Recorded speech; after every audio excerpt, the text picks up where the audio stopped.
bonjour, bienvenue sur le Morning Care du vendredi matin. Écoutez, je suis ravie de vous retrouver comme tous les vendredis.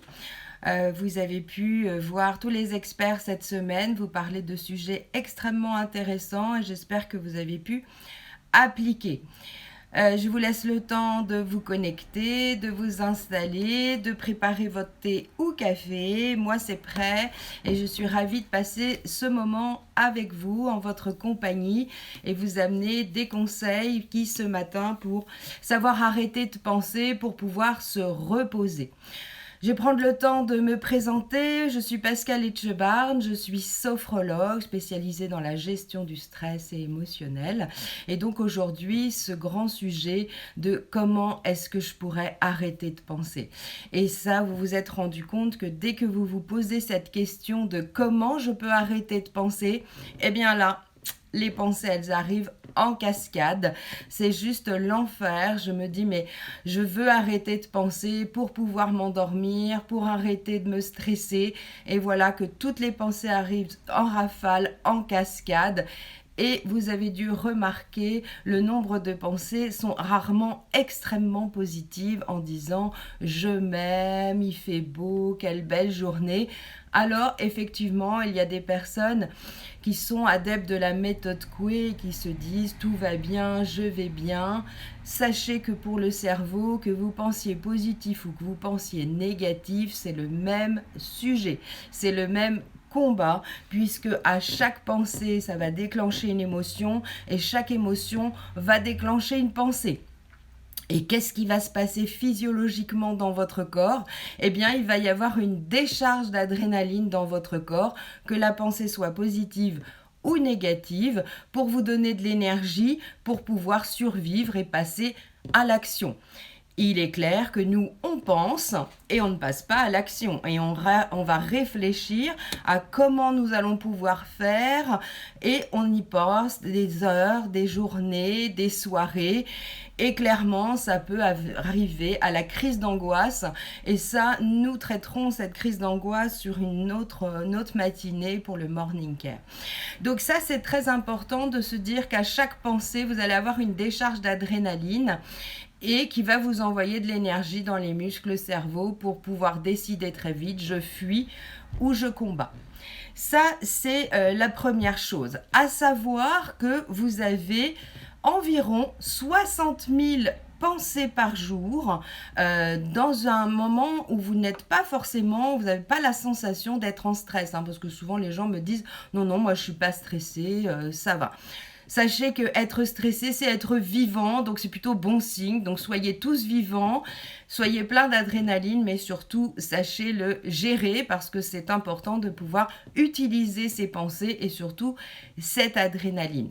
Donc je vous disais 60 000 pensées, à savoir que vous avez, pour ceux qui ont l'impression de ne pas penser autant, environ 5% de pensées conscientes et 95% d'inconscientes qui tournent. Alors en ce moment, les pensées, elles tournent bien, on n'arrête pas et en plus on ne sait pas où on va, on n'a plus de sens dans notre vie et ça vous verrez avec Fanny Jacques qui vous fera un topo là-dessus et j'ai hâte de la regarder moi aussi. Donc ça c'est vraiment important, à savoir 60 000 pensées, 5% de conscientes, 95% d'inconscientes, mais vous allez voir que dès que vous n'utilisez pas l'énergie que votre corps vous envoie, qu'est-ce qui va se passer? Votre corps va passer le relais à une hormone qu'on appelle le cortisol et qui va accélérer toutes les fonctions de votre organisme. Je vous en ai déjà parlé pour ceux qui ont déjà vu les lives et ça va donner des problèmes de peau, problèmes de digestion, des problèmes musculaires avec des contractures. Et ce qui va nous intéresser là aujourd'hui, c'est au niveau de notre cerveau, parce que du coup, on va augmenter le taux de pensée et donc ça va tourner dans tous les sens et j'ai l'impression que ça ne s'arrête plus. C'est ce que j'appelle, quand j'ai les personnes en consultation, syndrome de mémoire de poisson rouge. Je fais un tour de bocal, j'ai déjà oublié ce que je voulais faire, ce que je voulais dire, ou est-ce que j'ai fermé la porte, est-ce que j'ai coupé la lumière, lumière, enfin, toutes les questions qu'on peut se poser. Eh bien oui, parce que là, à ce moment-là, on n'est plus à 60 000 pensées, mais on peut monter à 100 000, 200 000 pensées, et du coup, le cerveau n'imprime plus, et on a l'impression, alors dès qu'on vieillit un petit peu, hein, comme à mon âge, on se dit, oh, ça y est, je vais avoir Alzheimer, donc du coup, ça refait une bouffée d'adrénaline, on n'utilise toujours pas cette énergie, on refait du cortisol, et ça augmente encore les pensées. Donc du coup, on a l'impression de perdre la tête complètement, et de se dire, j'arriverai pas, je retrouverai pas mon cerveau, j'ai perdu mon cerveau dans un coin, et souvent, on peut entendre dans les médias, hein, par exemple, des parents qui ont oublié leur enfant dans la voiture, et nous, on peut se dire, ah, quel mauvais parent, mais c'est inadmissible. Eh bien, ce sont des gens en grande souffrance parce qu'ils ne maîtrisent plus du tout leurs pensées, et plus ils essayent d'arrêter de penser, plus ils vont penser encore plus. Donc ça, c'est vraiment des gens qui n'arrivent plus à imprimer, et du coup, ils ne savent plus ce qu'ils viennent de faire dans l'immédiateté, dans les 5 minutes, et donc ils perdent le fil de leur vie.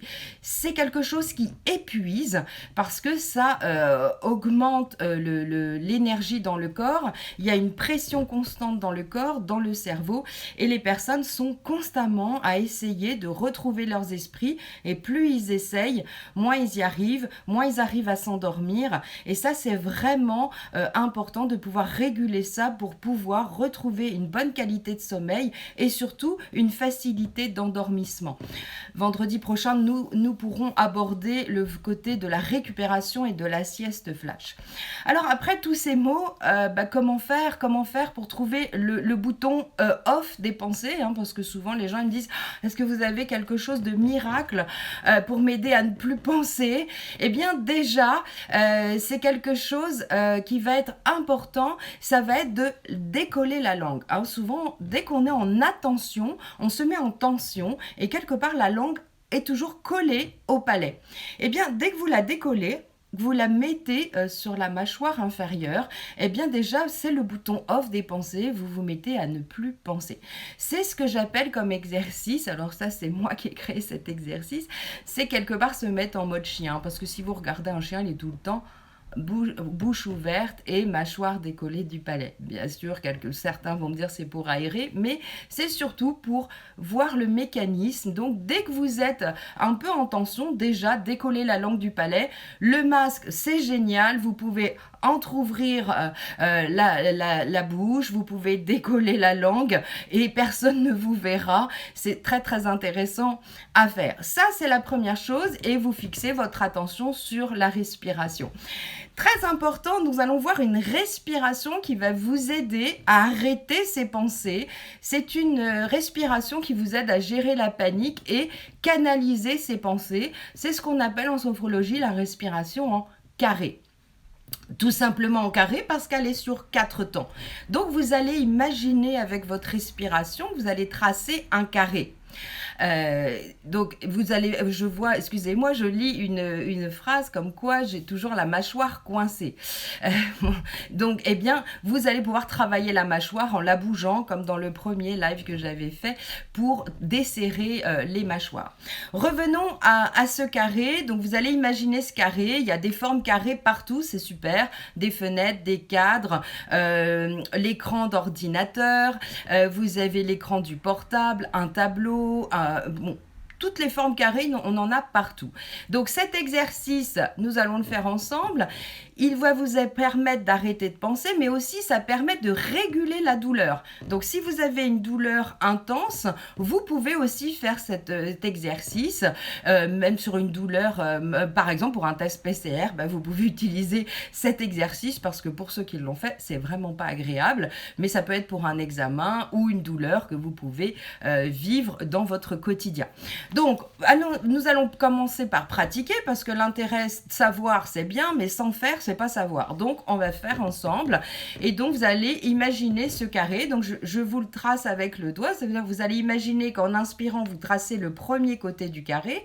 Apnée, vous allez tracer le deuxième côté. Vous soufflez, vous tracez le troisième côté. et apnée, vous fermez le carré. Donc vous pouvez utiliser votre doigt sur votre jambe, sur le trackpad de l'ordinateur. Vous pouvez le faire les yeux ouverts en suivant un carré devant vous. Vous pouvez le faire ou tout à fait en comptant parce que ça permet d'occuper encore plus le cerveau pour éviter de canaliser et pour canaliser ses pensées. Donc on va le faire ensemble là, 2 minutes. Vous pouvez fermer les yeux, les laisser ouverts, regarder une forme carrée, ça peut être un post-it devant vous et vous allez prendre le temps d'inspirer en suivant le premier côté du carré. Apnée, vous tracez le deuxième côté. Vous soufflez, vous tracez le troisième côté. Apnée, vous fermez le carré. Et à nouveau, vous inspirez. Apnée, vous soufflez. Apnée. Prenez le temps là de faire cet exercice d'inspiration, apnée, vous soufflez, apnée. Et vous pouvez vous amuser à compter en même temps. J'inspire en comptant 1, 2, 3, 4. Apnée 1, 2, 3, 4. Vous soufflez 1, 2, 3, 4. Apnée, vous fermez le carré. Et prenez ce temps pour vous-même, là, de sentir comme vous êtes bien dans ce rythme et trouvez votre rythme, changez votre rythme si vous le souhaitez et sentez que les pensées s'évadent. Le but, ce n'est pas de les bloquer, mais de les laisser passer en restant concentré sur cette forme carrée que vous pouvez imaginer de couleurs, de lumière. Vraiment, prenez ce temps pour vous-même tout en comptant. Ça, c'est un exercice que vous pouvez faire dans votre quotidien dès que vous êtes en attente, car comme disait le docteur Luc Audouin, un de mes professeurs, il a créé attente égale détente. Donc dès que je me mets en attente, je me mets en détente, et vu qu'on attend tout le temps, on devrait être les plus détendus de la Terre, et on arrive à canaliser nos pensées tout le temps, quelque part. Et même devant Netflix, entre chaque épisode, il y a environ 25-26 secondes, eh bien, vous pouvez faire un carré. Vous pouvez attendre que l'eau boue, vous pouvez attendre l'ascenseur, vous attendez au feu de circulation, vous pouvez attendre à la caisse du magasin. Au lieu de cibler les gens qui ont le masque sous le nez, qui vous énervent, toutes ces interdictions, eh bien, mettez-vous dans votre carré. Vous allez pouvoir être au calme avec vous, à l'intérieur de vous, et canaliser des pensées qui peuvent être beaucoup plus en connotation négative.